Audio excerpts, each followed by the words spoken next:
വലിയ കാലത്തെയും ബിന്നിയും നെവിനും കൂടെ നമ്മുടെ സ്റ്റോർ റൂമിൽ കയറിയിട്ട് ഭയങ്കര സ്റ്റൈലിൽ ഓരോ ഡയലോഗൊക്കെ അടിക്കുമായിരുന്നു ബിന്നി പറയുന്നുണ്ട്, ഞാൻ പഞ്ചാബിയായിട്ട് ബല്ലേ ബല്ലേ എന്നൊക്കെ ഡാൻസൊക്കെ കളിച്ച് എന്തെങ്കിലുമൊക്കെ എനിക്ക് തരണ്ടേ ബിഗ് ബോസേ, എന്നിട്ട് സഹൃദയരെ വീട്ടമ്മമാരെ എന്നൊക്കെ പറഞ്ഞിട്ട് അനൗൺസ് ചെയ്യുന്ന കണക്ക് ബിന്നി ഓരോന്ന് പറയുന്നുണ്ട്. അപ്പം നെവിൻ പറയുന്നുണ്ട്, ഇവിടെ വന്നിരിക്കുന്നെന്ന് പറഞ്ഞുകൊണ്ട് നെവിൻ അവിടെ സൈഡിൽ മാറി ഇങ്ങനെ റെസ്റ്റ് എടുക്കുന്ന കണക്ക് ഇങ്ങനെ ചരിഞ്ഞിരുന്ന് ഉറങ്ങാൻ തുടങ്ങുവാന്ന്. എന്നിട്ട് ബിന്നി അങ്ങോട്ട് വിളിക്കുക. ബിന്നി പറയാം, ഇല്ല ഞാൻ വരുന്നില്ല, ഞാനിവിടെ നിൽക്കുക. എന്നിട്ട് വീണ്ടും ബിന്നി അങ്ങേക്ക് ചെന്നിട്ട് ചോദിക്കുകയാണ്, ഇത് പൊളിഞ്ഞെങ്ങാണം വീഴുമോ. എന്നിട്ട് നെവിൻ അവിടെ ഇരുന്ന് ഉറങ്ങുന്ന കണക്ക് ഇങ്ങനെ അഭിനയിക്കുന്നുണ്ട്. രണ്ടുപേരും കൂടെ കുറേ സമയമായിട്ട് സ്റ്റോർ റൂമിനകത്ത് കിടന്ന് ഓരോ കോപ്രായങ്ങൾ കാണിച്ചുകൊണ്ടിരിക്കുക. ഇതെല്ലാം ശ്രദ്ധിച്ചുകൊണ്ട് നമ്മുടെ ബിഗ് ബോസ് ഇരിപ്പുണ്ട്.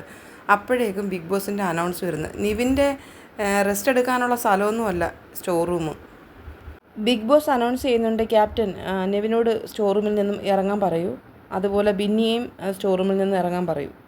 രണ്ടുപേരും വാതിലിൻ്റെ അടുത്ത് വന്നിട്ട് പേടിപ്പിക്കാമെന്ന് പറഞ്ഞിട്ട് മാറി നിൽക്കുന്നുണ്ട്. അപ്പോഴത്തേനും അതിൽ വന്നിട്ട് രണ്ടുപേരെ സ്റ്റോർ റൂമിൽ നിന്ന് പുറത്താക്കുകയാണ്. രണ്ടുപേരും ചമ്മിപ്പോയി.